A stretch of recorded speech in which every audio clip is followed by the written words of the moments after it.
नमस्कार दोस्तों, आज इस वीडियो के अंदर हम पूरा का पूरा sexual harassment of women at work place prevention, prohibition and redressal act 2013 हम पूरा का पूरा कंप्लीट एक्ट हम समझेंगे। रैपिड रिवीजन के तौर पे पूरा का पूरा आपको जो एक्ट है क्विक तरीके से समझा दिया जाएगा और जो भी आपके मन में डाउट्स रहेंगे टाइम पीरियड्स को लेके, सेक्शंस को लेके, एक दो केसेस भी हम यहाँ पे समझेंगे और पूरा का पूरा एक्ट आपको समझ में आ जाएगा। ज्यादा देरी ना करते हुए हम अपना सेशन को स्टार्ट करते हैं। सबसे पहली बात, ये हमारा जो कानून है, इस कानून का नाम क्या है? सेक्सुअल हैरेसमेंट एक्ट, इसको पोश एक्ट के नाम से भी जानते हैं शॉर्ट फॉर्म के अंदर, जो 2013 के अंदर लागू करा गया था। अब यहां पे तीन शब्दों का इस्तेमाल करा हुआ है, प्रिवेंशन, प्रोहिबिशन और रिड्रेसल के अंदर। तो यहां पे तीन शब्दों का इस्तेमाल करने का मतलब क्या होता है कि अगर कोई भी सेक्सुअल हैरेसमेंट किसी महिला के ऊपर किसी भी वर्क प्लेस के अंदर अगर हो रहा है तो उसको प्रिवेंट कैसे किया जाए और उसको प्रोहिबिट कैसे किया जाए और उसका रिड्रेसल क्या होगा, निवारण क्या होगा, कि यहां पे अगर कोई आगे चल के कोई एक्ट ना हो तो प्रिवेंट कैसे करें, और ऑफिशियल नोटिफिकेशन जारी करके कि अगर कोई भी व्यक्ति ऐसी ऐसी हरकतें करेगा तो उसको हम इस कानून के तहत डील करेंगे। तो एक प्रोहिबिशन ऑर्डर यहां पे जारी कर दिया जाए। रिड्रेसल, अगर सेक्सुअल हैरेसमेंट हो जाता है तो उसका निवारण, उसके बदले में क्या कर सकते हैं, ये हमारे को कानून के बारे में बताई हुई है। अब यहां पे जो है आपको याद रखना है एनफोर्समेंट डेट, इस कानून की एनफोर्समेंट डेट क्या है? 9 दिसंबर 2013। तो 9/12/2013 आपको ये चीज याद रखनी है। सेकंड बात यहां पे बता रखी है, टोटल इसके अंदर कितने सेक्शन है? 30 सेक्शन है। टोटल कितने चैप्टर्स हैं? हमारे 8 चैप्टर्स यहां पे आते हैं। अब ये जो कानून है ये बनाने की जरूरत क्या पड़ी? तो इसके लिए हमारे को Vishakha guidelines 1997 supreme court of India के सामने रिट पिटीशन फाइल हुई थी। सुप्रीम कोर्ट ऑफ इंडिया ने अपने यहां पे गाइडलाइंस जारी करी थी और वो गाइडलाइंस को कानून के रूप में कन्वर्ट कर दिया गया था। तो यहां पे केस भी है Vishakha versus state of Rajasthan 1997 के बारे में। आप लोगों को केस के बारे में मेरे को बताने की भी जरूरत नहीं है, ये केस का नाम आपको बहुत अच्छे से याद होगा। और एक छोटी सी बात याद रखिएगा, एक ये कन्वेंशन भी थी, convention on elimination of discrimination against women, CEDAW. आपसे एग्जाम में अगर क्वेश्चन आ सकता है कि कौन सी कन्वेंशन से ये जो कानून सेक्सुअल हैरेसमेंट का अपना लागू करा गया था, तो आपको याद रखना है सीडो कन्वेंशन थी। ठीक है, चलिए अब यहां पे थोड़ा सा एक बेसिक आपको मैं पूरे का पूरा ओवरव्यू दे देता हूं। विशाखा गाइडलाइंस में मार्को क्या बताया गया था honourable supreme court of India के आगे, और सुप्रीम कोर्ट तक बात रिट पिटीशन फाइल करके गई क्यों थी, ये आपको पूरे यूट्यूब पे देख लेना, क्लियर शब्दों में कहानी के रूप में आपको ये नहीं बताया हुआ है। बट अभी 2 मिनट के अंदर ये कहानी आप सुन लोगे तो आपके दिमाग में माइंडसेट क्लियर हो जाएगा कि हाँ यार, ये कानून को हमारे को बनाने की जरूरत तो थी।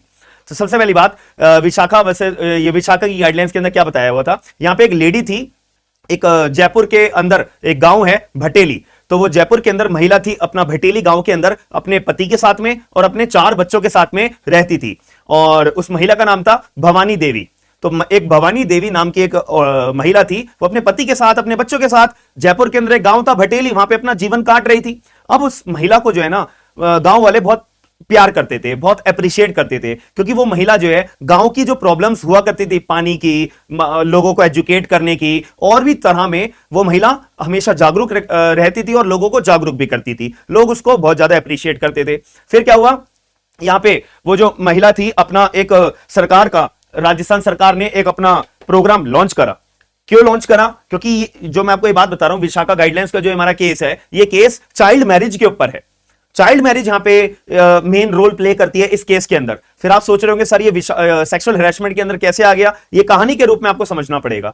तो फिर इसके अंदर क्या हुआ, तो वो महिला उस गांव के अंदर, जयपुर गांव के अंदर, भटेली जो मैं बात कर रहा हूं, जयपुर में एक जगह है भटेली गांव है, तो वहां पे चाइल्ड मैरिजेस बहुत ज्यादा होती थी। अक्षय तृतीया का एक त्योहार होता है, उन गांव वालों का मानना था कि भाई अक्षय तृतीया जब भी आएगा ना, हम अपने बच्चों की शादियां कर देंगे, क्योंकि वो बहुत अच्छा त्योहार है और वहां पे शादी करना, अक्षय तृतीया वाले दिन अपने बच्चों की आपस में शादी करवाना शुभ माना जाता था। तो इसलिए राजस्थान सरकार ने, चाइल्ड मैरिजेस हो जा रही थी इतनी ज्यादा, तो राजस्थान सरकार ने एक प्रोजेक्ट अपना निकाला कि चाइल्ड मैरिजेस को रोकने के लिए एक अपना प्रोजेक्ट निकाला, और उसमें भवानी देवी का वैसे गांव में नाम था। तो राजस्थान सरकार ने भवानी देवी को भी एज अ एम्प्लॉय के रूप में अपना अपॉइंट कर लिया कि भवानी देवी, तुम इस गांव की अच्छी अच्छी परख रखती हो, तुम गांव के अंदर अच्छे अच्छे सारी चीजें जानती हो, तो हम तुम्हारी ड्यूटी बनाते हैं कि अगर अक्षय तृतीया के दिन कोई भी फैमिली अपने बच्चों की शादी करवा रहे होंगे तो तुम जाके हमारे जो ऑफिशियल्स हैं, डीएम हैं, उनको इन्फॉर्म करोगी। तो एक फैमिली थी, वो अपना एक 9 साल की बच्ची की एक साल के बच्चे के साथ में शादी कराने वाले थे।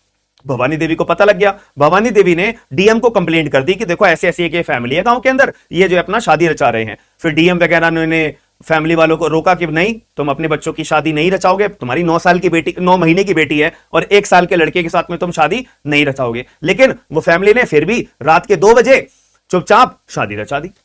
ठीक है, चलो फिर इसके बाद उस फैमिली ने भवानी देवी को अपोज करा कि तुम कौन होती हो भैया कंप्लेंट करने वाली, मेरी फैमिली, मेरे बच्चे, मेरा त्योहार, मेरी मर्जी। तो धीरे धीरे फिर बाकी गांव वालों ने भी भवानी देवी को बॉयकॉट करना शुरू कर दिया। फिर इसके बाद एक दिन की बात है, भवानी देवी अपने पति के साथ में खेत के अंदर अपना खेती बाड़ी का अपना काम कर रहे थे। तो वहां पे एक दिन 5 अननोन लोग आए और हस्बैंड को बहुत मारा एंड भवानी देवी के साथ रेप का अपराध कमिट करा गया। अब इसके बाद में भवानी देवी के पास में एक ब्लॉक मैनेजर भी जा रही थी, उनका नाम था रसीला शर्मा।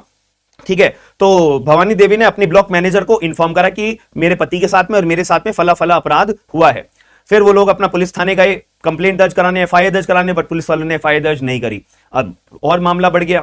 ठीक है, और हॉस्पिटल वालों ने भी मेडिकल एग्जामिनेशन करने से मना कर दिया, क्योंकि हम मेडिकल एग्जामिनेशन जब तक नहीं करेंगे जब तक मजिस्ट्रेट का कोई ऑर्डर नहीं आता है। वो भी उन्होंने भी अपने हाथ खड़े कर दिए, हम कुछ नहीं करेंगे। 48 घंटे बीत गए और अभी तक कोई कार्रवाई नहीं करी गई। और जो एमएलए थे उस डिस्ट्रिक्ट के, वो भी एक्यूज को अपना सपोर्ट कर रहे थे। अब इस केस में कोई भी अपना मामला नहीं हुआ, सब कुछ ऐसे ही चलता रहा। फिर 1997 के अंदर यहां पर एक एनजीओ सामने आया और भवानी देवी की मदद करने के लिए। उस एनजीओ का नाम था साक्षी।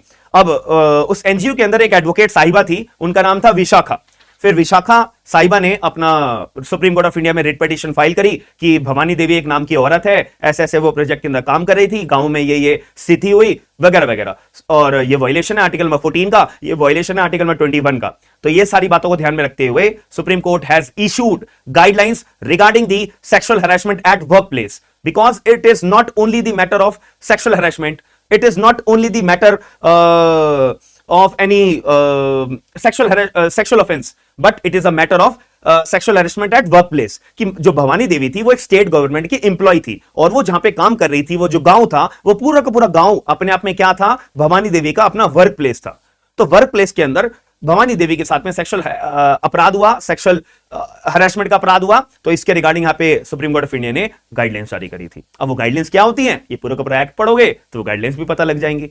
ये बात आपको समझ में आ गई। ये बात को हमेशा दिमाग में रखिएगा कि अगर आपसे कोई पूछता है ना Vishakha versus state of Rajasthan, लोग ये तो बोल देते हैं हाँ this case relate to the sexual harassment, लेकिन लोगों को इसके पीछे की कहानी नहीं पता होती, केस स्टडी या क्या है ये नहीं पता होती है। इसलिए मुझे लगता था कि आपको पता होना जरूरी है, मैंने कोई तरीके से आपको ये चीज बता दी है। अब हम अपने मुद्दे के ऊपर आते हैं। ठीक है, अब हम अपने मुद्दे के ऊपर आते हैं। तो ये सारी बात आपको समझ में आ गई। चलो ये बेसिक इंट्रोडक्शन था, अब मुद्दे पे आते हैं। अब सबसे पहले अब ये जो पोस्ट एक्ट है ना, ये 2 कमिटीज के बारे में बात करता है। अब 2 कमिटीज का मतलब एक सेक्टर ऐसा हो सकता है जो अनऑर्गेनाइज्ड सेक्टर हो, एक सेक्टर ऐसा हो सकता है जो अपना ऑर्गेनाइज्ड सेक्टर हो। ठीक है, तो यहां पे 2 सेक्टर्स के बारे में बात करी हुई है। एक है हमारा ऑर्गेनाइज्ड सेक्टर, जैसे कि एक कंपनी हो गई। ठीक है, एक कंपनी में अगर 10 से ज्यादा इंप्लॉय काम करते हैं तो वहां पे इस एक्ट ने, पोस्ट एक्ट में, बार बार पोस्ट एक्ट बोलूंगा, sexual harassment at work place of women act नहीं बोलूंगा, आपके दिमाग में एक क्लैरिटी आ जानी चाहिए। तो इस पोस्ट एक्ट के अंदर एक तरह की कमेटी होती है, इसको बोलते हैं इंटरनल कंप्लेंट कमेटी। अब ये कमेटी कब बनाई जाती है ये हमारे को सेक्शन नंबर 4 बताएगा, हालांकि इसके बारे में बताऊंगा। ऑर्गेनाइज्ड सेक्टर जो होता है ना, जहां पे एक कंपनी है, एक स्कूल है, एक ऑर्गेनाइजेशन है, एक हॉस्पिटल है, एक गवर्नमेंट का सेक्टर क्यों ना हो, प्राइवेट सेक्टर क्यों ना हो, एक ऐसी जगह पे जहां पर 10 से ज्यादा इंप्लॉइज काम करते हैं, तो वहां पे इंटरनल कंप्लेंट कमेटी का बनाना, गठन करना मैंडेटरी है। ठीक है, एक बात ये समझ में आ गई, ये सेक्शन 4 डील करता है। अब एक आ जाती है लोकल कंप्लेंट कमेटी। ये अनऑर्गेनाइज सेक्टर है, ये ऐसा वर्क प्लेस जहां पे 10 से कम इंप्लॉय काम करते हैं, तो वहां पे लोकल कंप्लेंट कमेटी का गठन करा जाता है। इसके लिए अगर मैं बात करूं, सेक्शन 5, 6, 7, 8 हमारे सेक्शंस गवर्नड होते हैं। बस ये बात आपको अगर अपने दिमाग में आ गई तो पोस्ट एक्ट आपको समझने में बहुत इजी लगने लगेगा। ठीक है, मैं मुद्दे की बातें बताऊंगा।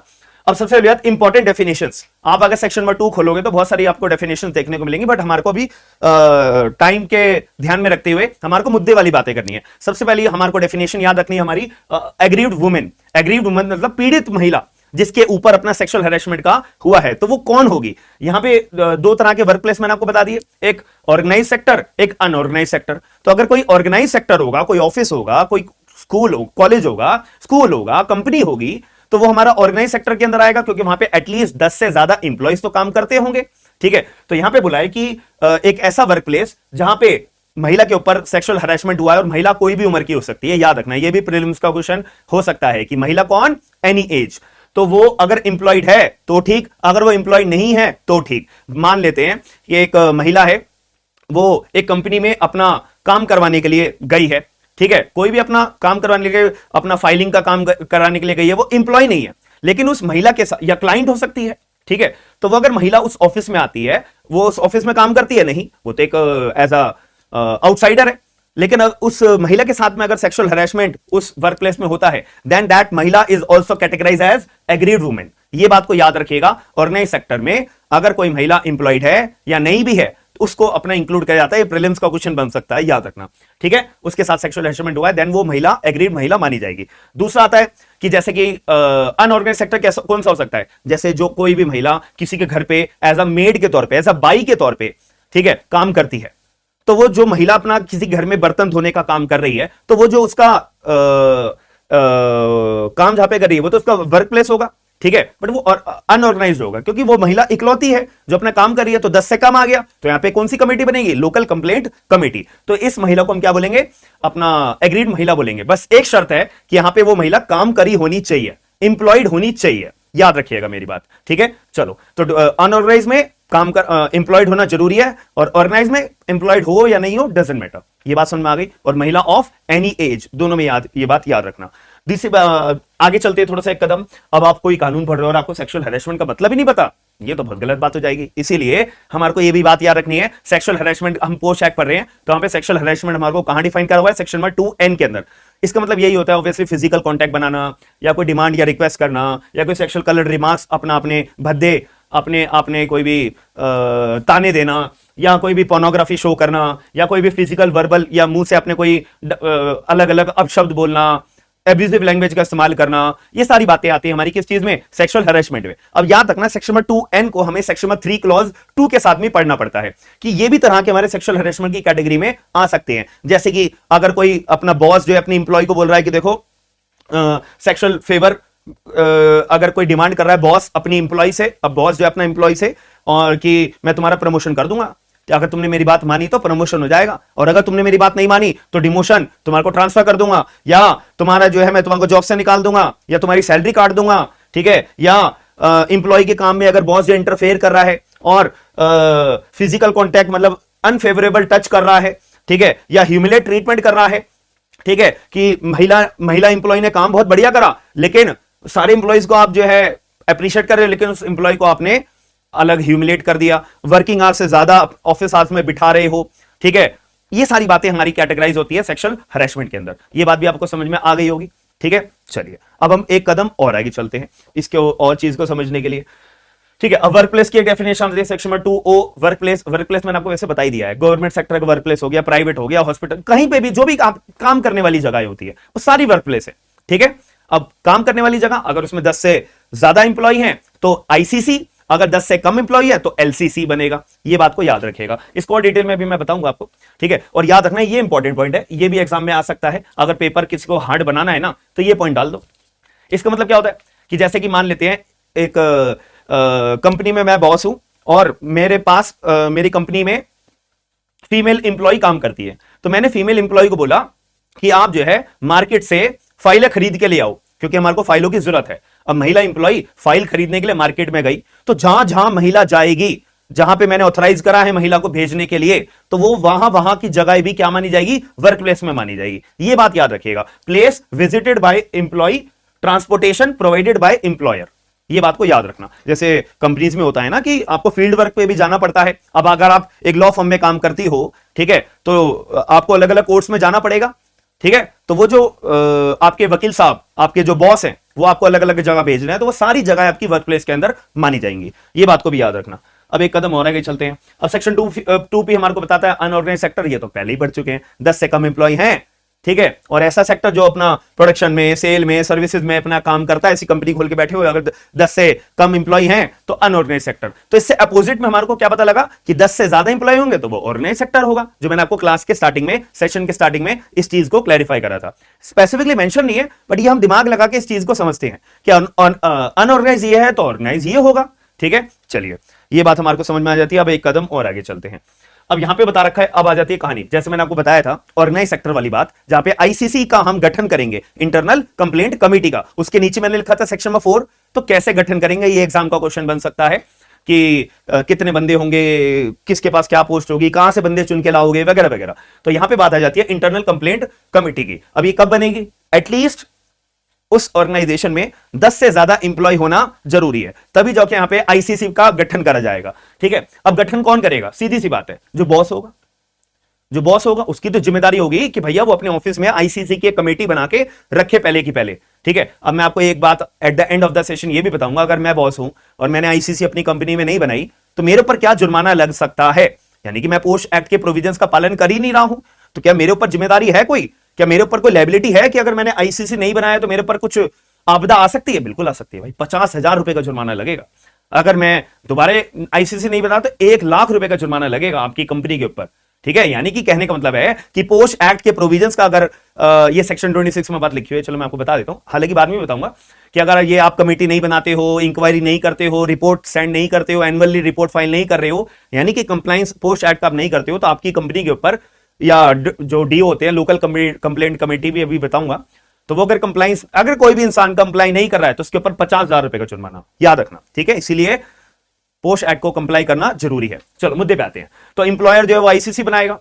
अब आईसीसी बनाने के लिए किस किस को अपॉइंट करना पड़ेगा? एक प्रिसाइडिंग ऑफिसर को, ठीक है, एक अपने 2 बंदे अपने एम्प्लॉइज में से चुनने पड़ेंगे, एक एनजीओ का बंदा चुनना पड़ेगा। टोटल 4 मेंबर्स आईसीसी के अंदर होते हैं, एक प्रिसाइडिंग ऑफिसर, 2 अपने कंपनी के एम्प्लॉय, एक बाहर का बंदा, एनजीओ। समझ में आ गई मेरी बात? चलिए, अब इनका टेन्योर कितने टाइम के लिए होगा? 3 साल तक के लिए। हर 3 सालों में दोबारा आईसीसी, एक खत्म होगी दूसरी बनेगी, एक खत्म होगी दूसरी बनेगी, याद रखिएगा। तो हमने क्या कहा? आईसीसी के अंदर 4 मेंबर्स, एक प्रिसाइडिंग ऑफिसर, 2 घर के एम्प्लॉय मतलब अपने घर अपनी कंपनी के एम्प्लॉय, और एक बाहर का बंदा यानी कि एनजीओ वाला बंदा। ठीक है, टोटल टेन्योर 3 साल तक का होगा। अब ये जो बाहर का बंदा है, एनजीओ है, तुम इसको बाहर से हायर कर रहे हो तो इसको पैसे भी तो दोगे ना, तो इसको फीस भी दी जाएगी। ये बात को याद रखना। इतनी बात समझ में आ गई? और इसके अंदर याद रखना 4 बंदे हैं तो 4 में से एटलीस्ट 50% तो हमारी महिला होनी चाहिए, यानी कि 4 में से दो जो लोग हैं, 2 मेंबर्स जो हैं, ये जो 2 लोग होंगे 4 में से एटलीस्ट 2 महिला होनी चाहिए। ये भी एग्जाम का क्वेश्चन बन सकता है कि आईसीसी का गठन कर रहे हो तो इसमें एटलीस्ट कितनी महिलाएं होनी चाहिए? 50%, हाफ महिलाएं होनी चाहिए। हाफ का मतलब एटलीस्ट 2। ठीक है, चलिए ये बात हमारे को समझ में आ गई, सेक्शन 4 समझ में आ गया। ठीक है, अब एक कदम और आगे चलते हैं। अब यहां पे बात करते हैं डिस्ट्रिक्ट ऑफिसर की। अब याद रखना सेक्शन नंबर जो 5 है ना, वो पहले डीओ अपॉइंट होता है। जब तक डीओ होगा ही नहीं तो एलसीसी हमारी बनेगी ही नहीं। जैसे हमने क्या कहा था, जब इंप्लॉयर होगा ही नहीं तो आईसीसी बनेगी ही नहीं। ठीक है, तो इंप्लॉयर का आईसीसी के लिए जो होना जरूरी है, ऐसी एलसीसी के लिए डीओ का होना जरूरी है। अब आईसीसी में तो इंप्लॉयर वही होगा जो कंपनी का मालिक होगा, खत्म बात। लेकिन अब यहां पे एलसीसी अगर बनाना है तो इसके लिए पहले डीओ डिस्ट्रिक्ट ऑफिसर अपॉइंट करना पड़ेगा। अब ये किसके द्वारा अपॉइंट करा जा सकता है? एप्रोप्रिएट गवर्नमेंट के द्वारा। एप्रोप्रिएट गवर्नमेंट का मतलब क्या होता है भाई? अगर मान लेते हैं स्टेट का कोई एलसीसी बनानी है तो स्टेट गवर्नमेंट, सेंट्रल लेवल पे बनानी है तो सेंट्रल गवर्नमेंट, बात खत्म। तो स्टेट गवर्नमेंट या सेंट्रल गवर्नमेंट अपॉइंट करती है डिस्ट्रिक्ट मजिस्ट्रेट को या एडिशनल डिस्ट्रिक्ट मजिस्ट्रेट को या अपने कलेक्टर को या डिप्यूटी कलेक्टर को एज अ डिस्ट्रिक्ट ऑफिसर, काम खत्म। तो जो उस एरिया का डीएम होंगे, एडीएम होंगे, कलेक्टर होंगे, डिप्यूटी कलेक्टर होंगे, तो वहां के इन लोगों को डिप्यूटी ये डिस्ट्रिक्ट ऑफिसर अपॉइंट कर दिया जाता है। ये सेक्शन नंबर 5 बस इतनी सी बात कह के काम खत्म कर देता है। समझ में आ गई? ठीक है, अब बात करते हैं सेक्शन नंबर 6 की कि अब जब डीओ अपॉइंट कर दिया तो डीओ जो है अब अपना जुरिडिक्शन नापेगा कि मेरा जुरिडिक्शन कितना बड़ा है भाई, कितने बड़े एरिया में मेरे को अपनी एलसीसी बनानी चाहिए, कितने बड़े एरिया में एलसीसी नहीं बनानी चाहिए। ठीक है, अब वो डीओ साहब जो है वो खुद तो नापेंगे नहीं एरिया को, वो तो खुद तो गांव जाके गली गली जाके नापेंगे नहीं कि हाँ ये इतना बड़ा एरिया, ये इतना बड़ा एरिया, ये इतना बड़ा एरिया है, हाँ है ना। तो इसके लिए वो एक नोडल ऑफिसर अपने अपॉइंट कर देते हैं कि नोडल ऑफिसर जाओ, तुम जो है रूरल वाले अलग नोडल ऑफिसर होंगे, अर्बन वाले अलग होंगे, तुम जाओ कितने ब्लॉक हैं, कितने तालुका हैं, कितने तहसील है, इसका आप बंटवारा करके लाओ कि कितने एक इलाका कितने ब्लॉक्स के अंदर बांटा हुआ है, कितने तालुका में बांटा हुआ है, कितनी तहसील में बांटा हुआ है, ये सब नाप के मेरे पास लेके आओ। नोडल ऑफिसर जाओ, तुम्हारी ये ड्यूटी है। ठीक है, चलिए। और अर्बन एरिया में कितनी म्यूनिसिपैलिटीज है, ये चीज भी नाप के मेरे पास लेके आ रहा हूं। ठीक है, चलिए। अब ये सभी लोग अपना कंप्लेंट जो है, जो भी इनके पास कंप्लेंट रिसीव होती है, मान लेते हैं ब्लॉक के अंदर एक बंदा अपॉइंट करा हुआ है, एक महिला जो है ब्लॉक वाले बंदे के पास गई कि साहब मेरे साथ में सेक्सुअल हैरेसमेंट का अपराध मेरे एम्प्लॉयर ने करा है, ठीक है, प्लीज मेरी कंप्लेंट सुन लीजिए। मैंने आयुष सर की क्लास ली थी और मैंने सीखा था पोश एक्ट के बारे में, ठीक है। तो ऐसे केस में इनके पास कोई भी कंप्लेंट आती है तो ये एलसीसी को ट्रांसफर कर देते हैं 7 दिनों के अंदर अंदर। अब आप सोच रहे होंगे सर अभी एलसीसी के बारे में तो आपने बताया ही नहीं, वो बनेगी कैसे, कितने लोग होंगे, कौन बनाएगा, उसका अगला सेक्शन है, सेक्शन में 7। बट इन्होंने ही पहले बता दिया तो मैं क्या करूं, इसलिए मैं आपको पहले टाइम पीरियड बता रहा हूं, ठीक है। तो जो भी कंप्लेंट इन लोगों के पास, इनमें से किसी के पास भी आएगी तो वह एलसीसी को ट्रांसफर कर देंगे 7 दिनों के अंदर अंदर। याद रखना मेरी बात, ठीक है। चलिए अब एक कदम और आगे चल लेते हैं। सेक्शन में 7 हमारा बात करता है एलसीसी के। अब बनेगी एलसीसी, ठीक है। हमारी जो आईसीसी है वो कहां पे बनती है, सेक्शन नंबर 4 के अंदर, और जो एलसीसी है वो कहां पे बनती है, 5 में डीओ हो गया और 6 में अपना जुरिडिक्शन हो गया, 7 में एलसीसी बनेगी। अब एलसीसी कब बनती है, जब there are less than 7 workers, ठीक है। जहां पे 10 से कम वर्कर है वहां पे एलसीसी की जरूरत होती है, आईसीसी नहीं बन सकती है, ठीक है। चलिए हर एक डिस्ट्रिक्ट में एक एलसीसी तो होगी ही होगी, होनी ही जरूरी है। जैसे मैंने आपको बताया एग्जांपल कि एक महिला है, वो किसी के घर पे काम करती है बर्तन धोने का, ठीक है। तो उस इलाके के अंदर एक एलसीसी को बना दिया जाएगा कि अगर उस महिला के साथ में, अगर उसका एम्प्लॉयर अगर कोई महिला के साथ में सेक्सुअल हैरेसमेंट करता है तो वो महिला भागी भागी कहां जाएगी, अपने इलाके के एलसीसी के पास में जाएगी, काम खत्म। इतनी बात समझ में आ गई, ठीक है।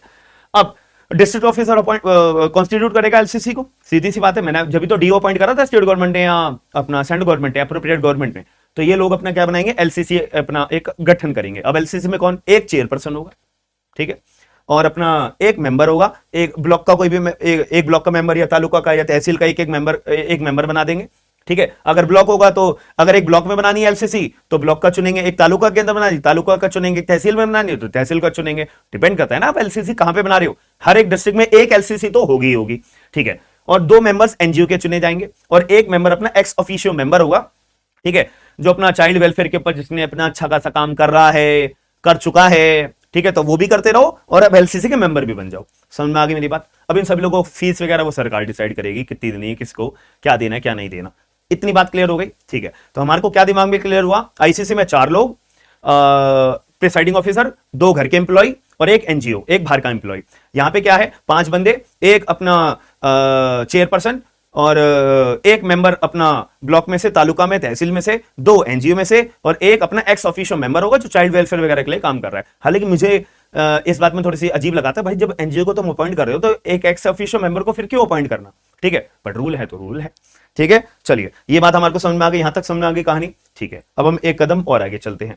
अब हमने आईसीसी बना ली, अब हमने एलसीसी बना ली, हमने सारे काम कर लिए। अब काम होगा कि कंप्लेंट जो है सेक्सुअल हैरेसमेंट की, अब उसको कैसे अपना डील करा जाएगा, कहां जाएंगे, कैसे होगा प्रोग्राम, ठीक है। इसके बारे में सेक्शन 9 से कहानी शुरू हो जाती है। सबसे पहले एक एग्रीव्ड महिला को होना जरूरी है, उसके साथ में सेक्सुअल हैरेसमेंट हुआ होना जरूरी है, तभी जाके यहां पे आईसीसी या एलसीसी अपना प्रक्रिया चालू करेंगे, ठीक है। तो एक महिला है या महिला के एलआरस, सेक्शन नंबर क्लॉज 2 में एलआरस के बारे में लिखा, मैंने यही लिख दिया, ठीक है। तो या तो महिला खुद जाएगी एलसीसी के पास या आईसीसी के पास कि साहब मेरे साथ सेक्सुअल हैरेसमेंट हुआ है, या एलआरस जो है उस महिला के एलआरस जा सकते हैं, ठीक है। तो वो जाएंगे कंप्लेंट दर्ज कराने आईसीसी या एलसीसी के पास, कितने दिन में, 3 महीने के अंदर अंदर। जब महिला के साथ में सेक्सुअल हैरेसमेंट हुआ है तो उसके 3 महीने के अंदर अंदर आईसीसी के पास जाओ या एलसीसी के पास जाओ, डिपेंड करता है कि आपके साथ कौन सी स्थिति में, कौन से वर्क प्लेस में हुआ है। तो ऐसे वर्क प्लेस में जहां पे 10 से ज्यादा इंप्लॉय करते तो आईसीसी होगा, ऐसे वर्क प्लेस में जहां पे 10 से कम इंप्लॉय तो एलसीसी के पास जाइए, ठीक है। तो 3 महीने के अंदर अंदर महिला जो है कहां जाएगी, आईसीसी एलसीसी के पास जाएगी, सीधी सी बात है। अब अगर मान लेते हैं कि 3 महीने एक्सपायर हो गए और महिला नहीं जा पाई आईसीसी एलसीसी के पास, तो आईसीसी और एलसीसी के पास अपनी अथॉरिटी है कि वो ये टाइम पीरियड को एक्सटेंड कर सकते हैं कि कोई बात नहीं, चलो 6 महीने तक, मतलब 3 + 3 6 मंथ्स, ठीक है।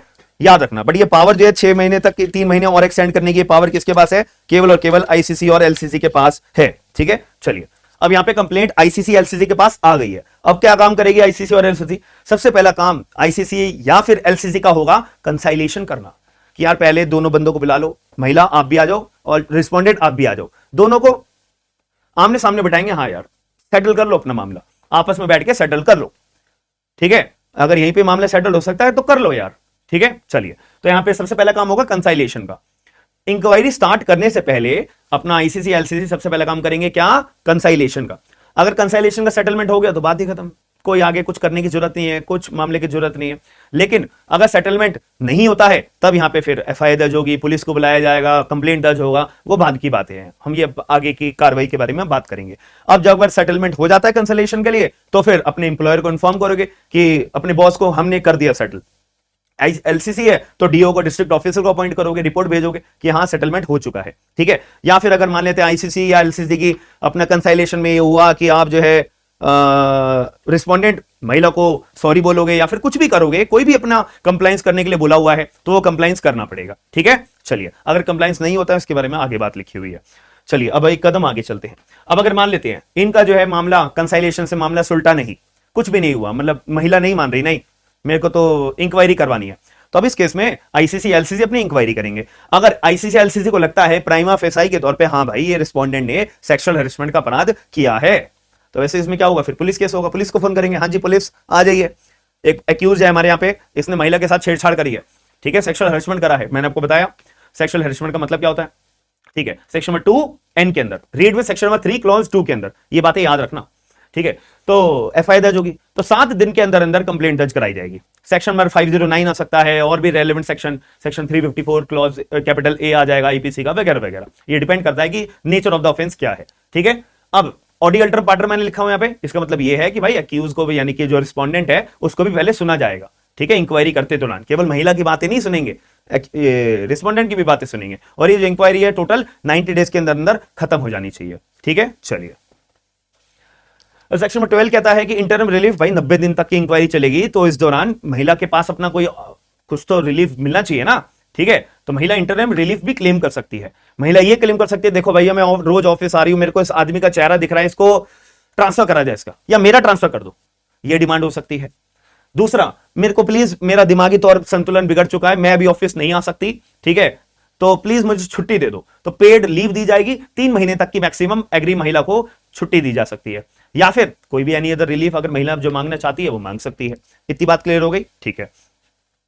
यहां पे नेक्स्ट पॉइंट बता रखा है सेक्शन नंबर 13, ये थोड़ा सा ज्यादा इंपॉर्टेंट आ जाता है as compared to other provisions. अब जो इंक्वायरी अपना एलसीसी ने, आईसीसी ने अपनी तैयार करी होगी, ठीक है, तो जो भी रिपोर्ट में फाइंडिंग करी कि अपराध बना है नहीं बना है, ये सब चीजें तो आईसीसी एलसीसी अपने इंप्लॉयर को भेजेंगे। इंप्लॉयर आईसीसी के कौन होंगे, बॉस होगा, एलसीसी के कौन होंगे, डीओ होगा, डिस्ट्रिक्ट ऑफिसर, ठीक है। 10 दिन के अंदर अंदर जब इंक्वायरी खत्म हो जाएगी, उसके 10 दिन के अंदर अंदर जो भी फाइंडिंग पाई है, ठीक है, वो रिपोर्ट बना के अपने 10 दिन के अंदर अपने अपने बंदों को भेजोगे आप, इंप्लॉयर को या डीओ को, ठीक है। अब इसके अंदर और भी एक छोटी सी बात है, देखो सिंपल सी बात है। जब मैंने आपको बताया था इंक्वायरी में पाया गया कंसाइलेशन में कि यहाँ पे काम करोगे और इंप्लॉयर का जो रिस्पोंडेंट है वो काम नहीं करता है, तो तब भी डांट लगाएंगे, इंप्लॉयर को बोलेंगे करो, ठीक है, करो ये काम। या फिर लगता है कि अगर आईसीसी एलसी ने पाया रिस्पोंडेंट ने गलत तो करा है, तो इस केस में इंप्लॉयर की सैलरी डिडक्ट करनी है, सैलरी डिडक्ट कर लो। सर्विस रूल्स के तहत जो भी एक्शन लिया जा सकता है वो इंप्लॉयर या डीओ ऑर्डर करेंगे कि एक्शन उस रिस्पोंडेंट के खिलाफ लिया जाए, और 60 दिन के अंदर अंदर इंप्लॉयर या डीओ अपना एक्शन में आएंगे कि आपने एक्शन लिया, आईसीसी सैलरी डिडक्ट करी इसकी रिस्पोंडेंट की या नहीं करी, ठीक है। बस ये काम हो सकता है। समझ में आ गई मेरी बात, इतनी बात समझ में आ गई, ठीक है। सेक्शन नंबर 14 बहुत इंपॉर्टेंट है।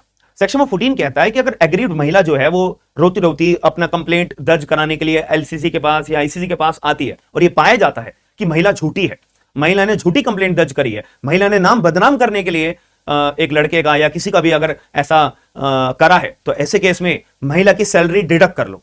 सैलरी में बार बार इसलिए वर्ड यूज कर रहा हूं, सर्विस रूल्स के तहत महिला के ऊपर उल्टा एक्शन हो सकता है, ठीक है। तो सर्विस रूल में और भी तरह के हो सकते हैं, नौकरी से निकाल दो, सस्पेंड कर दो कुछ टाइम के लिए, सैलरी डिडक्ट कर लो, ठीक है, और कोई भी तरह की पनिशमेंट दी जा सकती है महिला के ऊपर। अब यहीं पे 2 केस है, Anita Suresh versus union of India 2019 का दिल्ली हाईकोर्ट का केस है। यहां पे क्या हुआ था, एक महिला थी, ठीक है, वो असिस्टेंट डायरेक्टर थी हॉस्पिटल के अंदर, और एक डायरेक्टर भी थे, तो एक डायरेक्टर भी वहां पे काम करते थे। तो महिला ने आरोप लगाया अपना आईसीसी के पास जाके कि ये जो डायरेक्टर है ना, इसने मुझे भद्दी भाषा का इस्तेमाल करते हुए गाली गलौज करी है, तो इसने मेरे साथ सेक्सुअल हैरेसमेंट करा है। अब आईसीसी ने अपनी इंक्वायरी कंडक्ट करी, आईसीसी ने पाया कि भाई no case made out, director ने ऐसा कुछ भी नहीं करा है। महिला ने कहा यार ये तो गलत बात है, फिर महिला गई अपना दिल्ली हाईकोर्ट में रिट पिटीशन फाइल करी, ठीक है, दिल्ली हाईकोर्ट में रिट पिटीशन फाइल करी, दिल्ली हाईकोर्ट ने भी अपना सारी जांच वगैरह करी, दिल्ली हाईकोर्ट ने भी पाया डायरेक्टर ने कुछ नहीं बोला, डायरेक्टर ने कुछ भी नहीं करा, नो केस मेड आउट, तो ऐसे केस में दिल्ली हाईकोर्ट ने डांट लगाई उस लड़की को और लड़की के ऊपर मतलब उस लेडी के ऊपर 50,000 रुपए का जुर्माना लगाया कि आपने कानून का मिसयूज करा है। हमने कानून बनाया है, मतलब सरकार ने कानून बनाया है, पार्लियामेंट ने कानून बनाया है, जो पीड़ित महिलाएं हैं उनके साथ गलत ना हो, और आपने कानून को गलत इस्तेमाल करने में, झूठी कंप्लेंट फाइल करने में आपने इस्तेमाल कर रहे हो। ये बहुत शर्मनाक बात है। तो इसीलिए हम आपके ऊपर 50,000 रुपए का जुर्माना लगाते हैं और आपको वो 50,000 रुपए जो आपने डायरेक्टर की बदनामी करने में एक कसर नहीं छोड़ी है, तो वो कंपनसेशन के रूप में आप 50,000 रुपए उस डायरेक्टर को दोगे। सीधी सी बात। सेम केस यही था, मतलब फैक्ट्स अलग थे, मतलब मामला यही था। Union of India versus Reema Srinivasan 2019 Madras high court का यही केस है। यहां पे भी एक महिला जो है एक कंपनी में काम करती थी, बॉस, महिला ने काम ढंग से नहीं करा, बॉस ने डांट लगाई। ये तो रेगुलर काम है भाई, अगर आप काम नहीं करोगे तो बॉस तो आपका डांटेगा ना, ठीक है, ये तो सिंपल सी बात है। अभी ये कौन सा सेक्सुअल हैरेसमेंट हो गया? लेकिन वही महिला ने कहा ये तो सेक्सुअल हैरेसमेंट है, महिला ने आईसीसी को कंप्लेंट कर दी, आईसीसी ने कहा नो केस मेड आउट। फिर वहां पे महिला गई, it is a violation of article number 19 clause 1 sub clause G, I have a right to work as per my wish. मेरा मैं फंडामेंटल राइट है, मैं जैसे मर्जी काम करूं। मद्रास हाईकोर्ट ने डांट लगाई कि आपने पोस्ट एक्ट का गलत इस्तेमाल करा है, ठीक है, और मिस यूज करा है। ये प्रोविजन ऐसी हरकतों को डील करने के लिए नहीं है जो ऐसी हरकतें आपके द्वारा करी गई हैं। ये है कि अगर किसी के साथ सेक्सुअल हैरेसमेंट रियलिटी में होता है, आप समझ सकते हो, तो इसीलिए वही यहां पे जुर्माना लगाया गया अपना मद्रास हाईकोर्ट ने भी, एंड पर्टिकुलर जो महिला की रिट पिटीशन थी इसको रिजेक्ट कर दिया गया। ठीक है जी, चलिए अब हम एक कदम और आगे बढ़ते हैं। इसके अंदर वही अब हाँ, अब मैं थोड़ा सा आपको ओरली बता देता हूं। सेक्शन में 15 आता है। सेक्शन में 15 क्या कहता है कि जो अगर कंपनसेशन पे करने के लिए अगर ऑर्डर दिया जाता है रिस्पोंडेंट को, तो वो कंपनसेशन कैसे कैलकुलेट करेंगे? महिला का कितना मेंटल ट्रॉमा हुआ, कितनी परेशानी हुई उसके कैरियर में, मेडिकल एग्जामिनेशन, मेडिकल का जो भी कोई खर्चा है, फाइनेंशियल उसको जो भी लॉस हुआ है, ये सब कैलकुलेट करके अपना कंपनसेशन डिसाइड कर जाता है। ये सेक्शन 15 में लिखा है। सेक्शन में 16 में लिखा हुआ है कि देखो अगर कोई भी केस आएगा तो जो वहां के इंप्लॉइज होंगे, लोकल कंप्लेंट कमिटी के या फिर इंटरनल कंप्लेंट कमिटी के या एनी अदर एम्प्लॉइज और बाकी लोग काम कर रहे होंगे, वो जो है महिला की आइडेंटिटी को, एड्रेस को, नाम को, कंपनी को डिस्क्लोज नहीं करेंगे। ये सेक्शन 16 कहता है। अगर कोई भी इंप्लॉय अगर नाम डिस्क्लोज करता है, सेक्शन में 17 के तहत सर्विस रूल्स के तहत एक्शन लिया जाएगा। उनकी सैलरी डिडक्ट कर लो, ट्रांसफर कर दो, सस्पेंड कर दो, ये सब बातें आती हैं। सेक्शन में 18 में हमारे को अपील के बारे में बात करी हुई है। अगर अपील फाइल करनी है तो आप कोई भी कोर्ट में जाके, ट्रिब्यूनल में जाके, डिपेंड करता है कि आपका केस या आपके पास में कौन सा जुरिडिक्शन पड़ रहा है, तो वहां पे जाके आप अपील फाइल कर सकते हो 90 डेज के अंदर अंदर। इतनी बात क्लियर हो गई? ठीक है। सेक्शन 19 बताता है हमारा एम्प्लॉयर की ड्यूटी क्या है।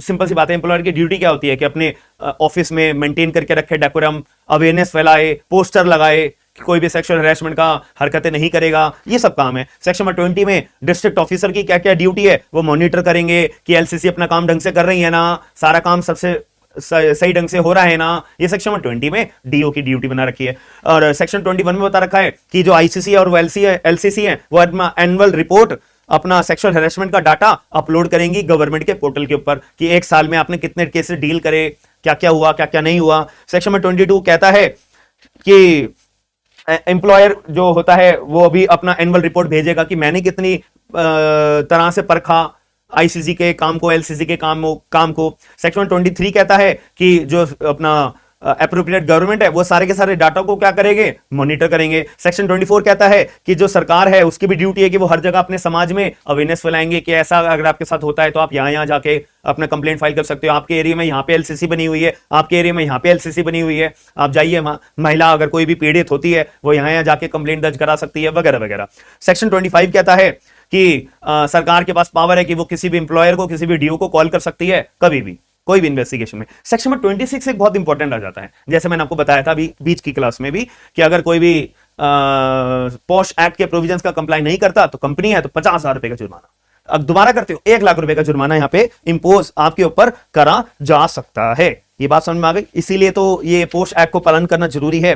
सेक्शन में 27 कहता है कि अगर कोई भी ऑफेंस कोर्ट के द्वारा, जैसे एफआईआर दर्ज होती है या कुछ भी होता है ना, तो कौन सा कोर्ट, अगर डायरेक्ट महिला अगर कोर्ट में कंप्लेंट डालने जा सकते हैं, अंडर सेक्शन में 200 होता सीआरपीसी के तौर पे कंप्लेंट फाइल कर सकते हो ना, तो कौन सी कोर्ट कॉग्निजेंस लेंगे? Obviously judicial magistrate first class या एमएम उन एरिया के, ठीक है। और कोर्ट जो है कंप्लेंट जब तक कॉग्निजेंस नहीं लेंगे, जब तक महिला के द्वारा खुद कंप्लेंट फाइल ना करी गई। ये तो नॉर्मल बात है, अगर हम आईपीसी का भी अपराध बनाएंगे तो वहां पे भी यही होता है। सेक्शन 28 वही कहता है कि ये कोई अदर एनी अदर लॉ के प्रोविजंस के ऊपर डेरोगेशन में नहीं है। सेक्शन में 30 हमारी बात यही कहता है कि अगर इस कानून के अंदर कोई भी ऐसा प्रोविजन है, कोई डिफिकल्टी आ रही है, तो उस डिफिकल्टी को दूर करने के लिए यहाँ पे जो है रूल्स सेंट्रल गवर्नमेंट बना सकती है। बात खत्म, ठीक है। बाकी एक बार नजर मार लेना, जो बेरक के पीछे रूल्स भी दे रखे हैं ना, तो रूल नंबर 6, रूल नंबर 8, ठीक है, इनको आप एक बारी पढ़ लेना। और Vishakha guidelines, Vishakha versus state of Rajasthan 1997, supreme court of India, ये केस को आप याद रखिएगा, इट इज वेरी इंपॉर्टेंट। और बस अब बताओ, पोश act 2013, sexual harassment of women at work place, prevention कैसे करेंगे, प्रोहिबिशन कैसे करेंगे, रिड्रेसल कैसे करेंगे। एक्ट 2013 9/12/2013 को ये लागू करा गया था। टोटल 30 सेक्शंस है, 8 चैप्टर्स के अंदर ये डिवाइड करा हुआ है। सीडो कन्वेंशन है, ठीक है, ये बात को याद रखिएगा। आई होप आपको, और ये जो कानून जो है हमारा ऑब्वियसली आर्टिकल में 15 clause 3 of the Indian constitution के तहत ये एस्टैब्लिश करा गया था विद दी विशाखा गाइडलाइंस, ठीक है। आई होप आपको आज की क्लास के अंदर, पूरे सेशन के अंदर ये समझ में आया होगा। और हमारे भी जुडिशरी बैचेस चलते रहते हैं, ये आपको पोस्टर दिखाई दे रहा होगा, डिस्क्रिप्शन बॉक्स के अंदर सारे के सारे लिंक्स अवेलेबल हैं। आप लोग बैचेस अगर लेटेस्ट ज्वाइन करना चाहते हो, अभी आने वाले टाइम में हम टीपीए का बैच लेके आ रहे हैं, और Indian evidence act read with भारतीय साक्ष्य अधिनियम, जो नया कानून आया है, ये 2 मैं नए सब्जेक्ट्स के बैच लॉन्च करूंगा, तो एप्लीकेशन डाउनलोड कर लेना, बहुत अच्छे ऑफर्स के साथ में। और लेटेस्ट अमेंडमेंट्स जितनी आई हैं सारी की सारी टीपी के अंदर हम पढ़ेंगे आने वाले टाइम के अंदर। बैच आने वाला है तो ज्वाइन जरूर करिएगा। बाकी अगर कोई भी डाउट होगा, सारे के सारे सोशल मीडिया लिंक्स मेरे अवेलेबल हैं, आप गूगल पे सर्च करिए। एप्लीकेशन है आईफोन यूजर्स के लिए, एंड्रॉइड यूजर्स के लिए, इंस्टाग्राम का पेज है, मेरा पर्सनल अकाउंट है, टेलीग्राम ग्रुप है, कहीं पे भी आपको अवेलेबिलिटी, आप कमेंट पिन कर देना, मैसेज ड्रॉप कर देना, आपको इन्फॉर्म हो जाएगा। सबसे बेस्ट है एप्लीकेशन डाउनलोड करके वहां पे मैसेज ड्रॉप कर दोगे, डायरेक्टली आ जाता है, ठीक है। चलिए मिलते हैं नेक्स्ट क्लास के अंदर, नेक्स्ट सेशन के अंदर। Best of luck for your exam, bye, take care, signing of.